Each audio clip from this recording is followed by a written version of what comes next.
Hey guys, welcome to Burrito. I'm Devin, And I'm Max. and on today's episode, we're going to be talking about why you should watch Yu-Gi-Oh! Arc V. All right, you want to take it away? Let's start it Uh, up. yeah, I mean, sure.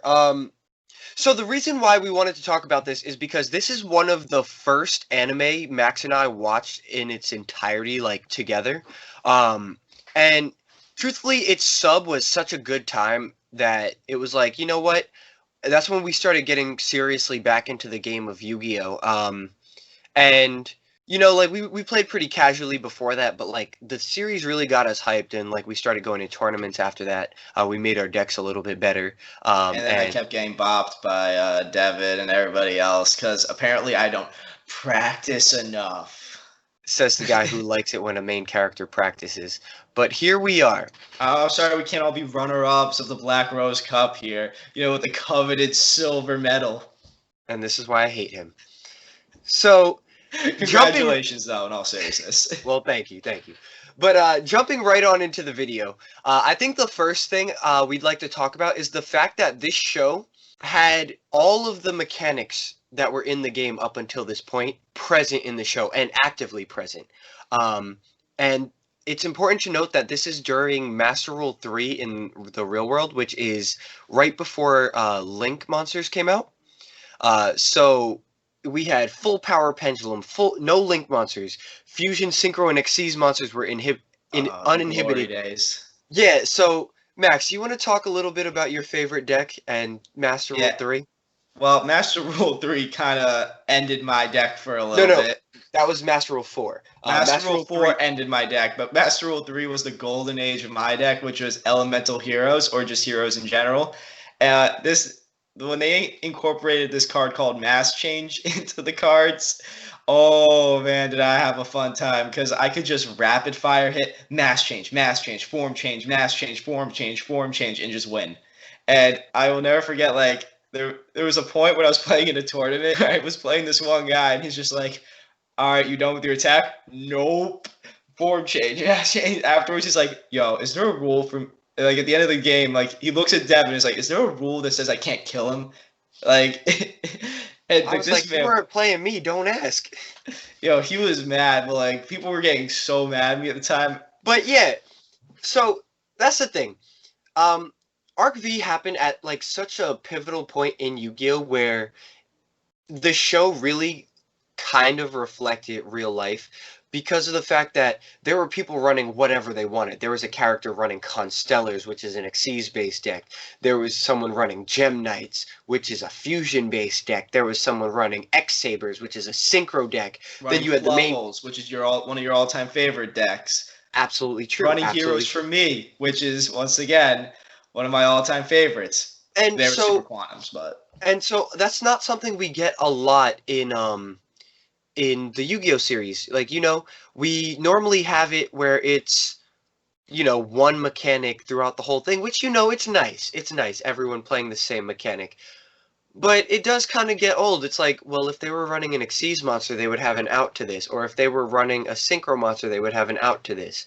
But yeah, so moving on to the next point, we have a very diverse cast of characters, which is always a plus for me. Just to run down the Lancers real quick, we had Shun Kurosaki, we had Yuya, we had Sawatari, we had Gong, we had Reiji, we had Reira, we had Moonshadow, coolest name in the show. We had Serena, and we had Dennis and Sora. And then the recurring cast, we had Aster Phoenix, we had Alexis Rose, we had Jack Atlas, we had Crow Hogan, we had Kite Tenjo. Like, we had such a huge cast of characters. And we went back to the worlds of like the old series. So like it was really cool to just see all of these things happening. And I think the biggest thing for me was the fact that because there were so many recurring characters, in real life there was new support for those older decks. which made me a very happy camper at the time. Because Heroes got hella support. Once Aster Phoenix rolled up, Yep. and Devin got very happy because Fluffles just got so much support all of a Well, sudden. the thing about Fluffles was they were introduced in Arc 5, so with them they were getting support as the show went on. But like I know like our other friend who plays Black Wings, when Crow Hogan showed up in the show, he was like, "Does this mean Black Wings are going to be getting support?" And then a little while after, they got Full Armor Master, Nathung, and Hawk. He was hype, Made me just sad. pure hype. He got So so much better with that support though. Like that was exactly, not fair. It was like exactly. you see, I got some decent support, but like he was just like, let's just revamp your entire like I think archetype. I think the difference is though, like, well, it's not really a difference. Between Heroes and Blackwing, they constantly get support anyway, right? Yeah, because Um, they're two of the most popular it's decks not out like there. it's not like the Jack Atlas Red Dragon archetype that it gets some support here and there, but it's usually just synchro monsters. During Arc 5, they got like 3 new tuners. They got non-tuner cards. Like it's literally just the red archetype. And then they got a bunch of synchro monsters. I think they got Red Dragon Archfiend, Tyrant Abyss or Oh yeah, whatever. they did. That was really good when Yeah. they got that support. Like they all of a sudden like went up a couple notches, and I was hyped for that. I mean, they're by no means a meta archetype, but they're fun and like there are fans of Jack Atlas. There are people who go, "I want to be the master of faster," and they're out here with At losing. nah. Jack Atlas was a top tier duelist. No, he was. Uh, I'm talking about the actual deck in real life. Yeah, you'll lose fast. they are getting a new synchro monster pretty soon, if I'm not mistaken. That's it takes like 2 or 3 tuner monsters and 1 non-tuner, and like it gets 500 attack points per tuner in the graveyard, and then as a quick effect, it could just banish everything on the field. It's so stupid. It's so stupid, and then it comes back at the end phase. Fair. Totally Yeah, balanced. yeah, that card's gonna be the next busted thing that everyone goes after. It's gonna be like a dragoon. But to back to Arc 5, sorry for the little side tangent. Um, I think it was really cool that all of these characters were incorporated. Some characters fell flat, but I think for the main cast they were handled in such a way that like was pretty satisfying. I'm not saying everything about the show is perfect. It's a Yu-Gi-Oh series. But I think, for example, Yuya and the other U boys, like, are the characters that we have in the background behind us. Max has the main character, and I have one of his clones. They were split into the 4 personalities by this deity. It's not really a deity; it's another character, but she's magic, so I'm gonna call her a deity. And then there were other characters like Yuzu and Serena, who are the U girls, and they were split into 4 personalities. And I think the overarching plot where they find out that this divine entity Zark, who's like the embodiment of evil, and the divine entity Ray, who's like the woman that sealed him, are like these entities that are both drawn to each other and forced to keep each other apart. Um, I think that was a pretty cool, like, little plot point. And I think they could have, because it's a Yu-Gi-Oh series, they didn't go as far as they could have. But you definitely have fun with this series all the way through. You're Max, always invested. Like I yeah. found that I was always like interested to find out what happened next. We were like, well, we got to meet up, and it got so hard at some points because we were working at the time. I think one of the coolest things about the show was the fact that they had these things called action duels. And action duels are pretty much like speed duels, but the action cards are cards that they wanted to incorporate in the show but didn't want to have as mainstays in the deck. It was things that would damage or protect a monster from destruction It or was to prevent the ridiculousness that with some yeah, really dumb draws like yeah. coming in when you need it the most. Like it was a way to explain, all right, this is how they did it, instead of saying like, I believe in the heart of the cards. Draw. I mean, they still had that, like, But a lot less of it though. ladies and gentlemen. I was like, all right, here we are. Still better than the fan like letting Destiny like No, he was controlled Destiny. no, pause. Destiny respected him so much it just gave him the card he wanted. You That's know, cheating. that's so called cheating. badass. I'm And saying even that's then, called cheating. yeah, nah, that's not cheating. That's an innate ability. No, Yugi beat him though. You're right. You're right. It was Destiny. Was Yugi getting help from Destiny at that point? Who did Destiny really respect? No one. The Destiny respected the Pharaoh. Yugi just beat Destiny. Um, but Oh, good for him. besides the point, we're on Arc V. Um, I also think that all of the characters had a pretty unique decks. Um, just going off the characters I named before, like Shun had Raid Raptors, which are now a fan favorite deck. They're an Xyz based deck using Winged Beasts that are very similar to Black Wings, that are a Synchro based archetype that uses Winged Beasts. They kind of Uh, mirror each other if yeah. you really think about it. Then you had I'm gonna go ahead and talk about Yuya and Dennis real quick together because Yuya used Performa Pals and Dennis used Perform Mages, and those two ended up combining in real life to make Pepe and Pals. And that deck was so good it needed a real ban list and an emergency ban list. That deck was tier 0. So clearly like they printed good cards because they had their anime effects. Like none of the cards were hindered by, oh, let's translate it and make it super weak. No, this is around the time where they started printing cards from the show that were actually the same, like just the same. And then Yuya went on to play Pendulum Magicians and Odd Eyes as well, which ended up getting tons and tons of support, which are a pretty good rogue deck in real life, even today. Sawatari played Yosenju, which was a pretty decent rogue deck, and then he played Monarchs. Not good Monarchs, but he played Monarchs. Good Um, Monarchs is something else entirely. and then he played Abyss Actor at the end, which ended up being one of my favorite decks. I actually have it built.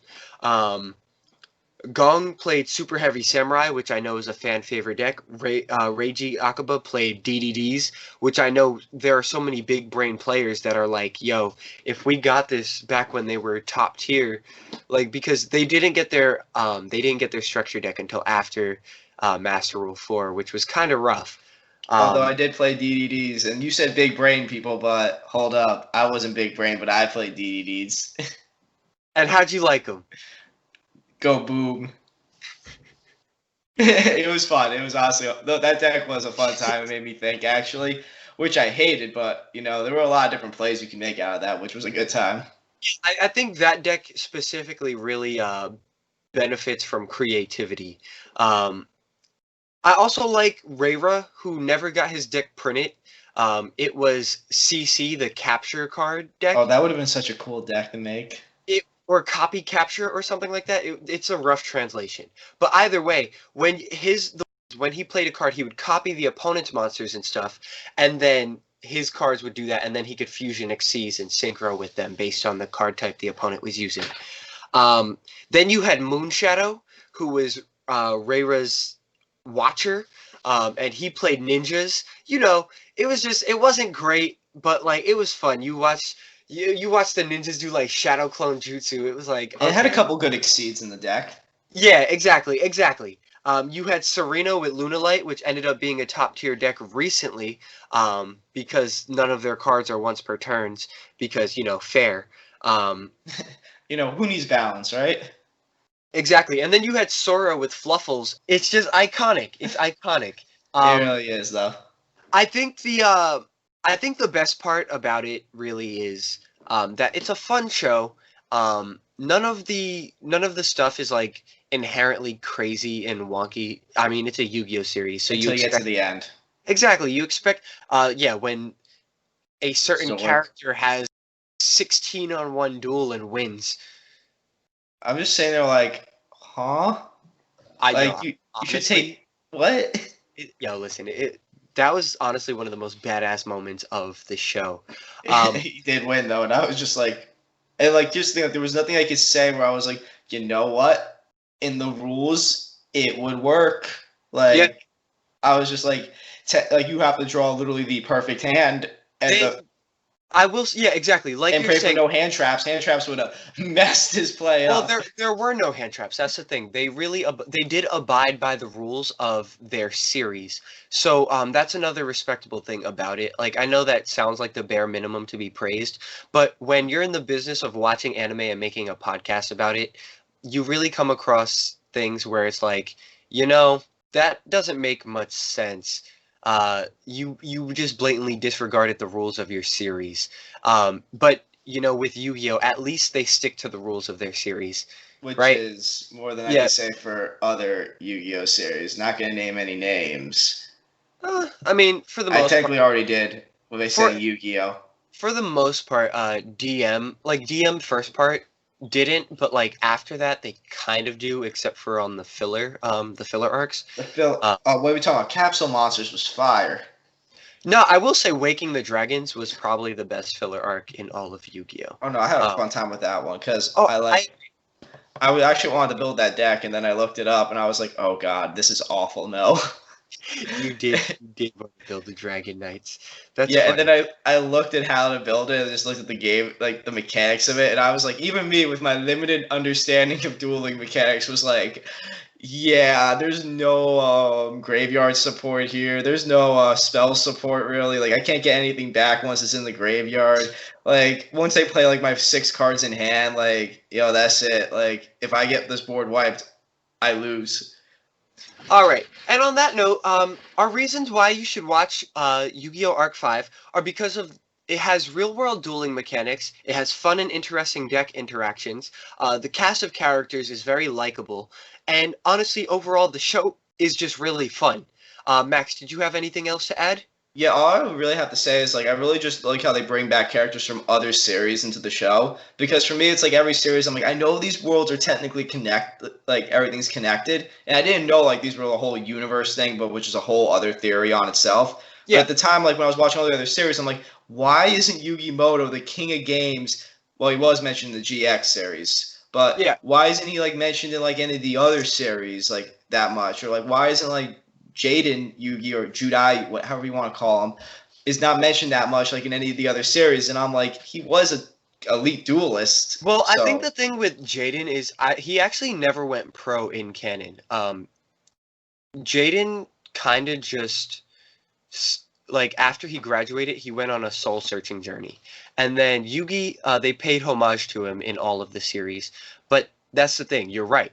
He like they're did not seem really that prevalent. When you think like characters like Maximilian Pegasus, for instance, would be a little more relevant in most of these series as being the founder of Duel Monsters. You'd think he'd be mentioned.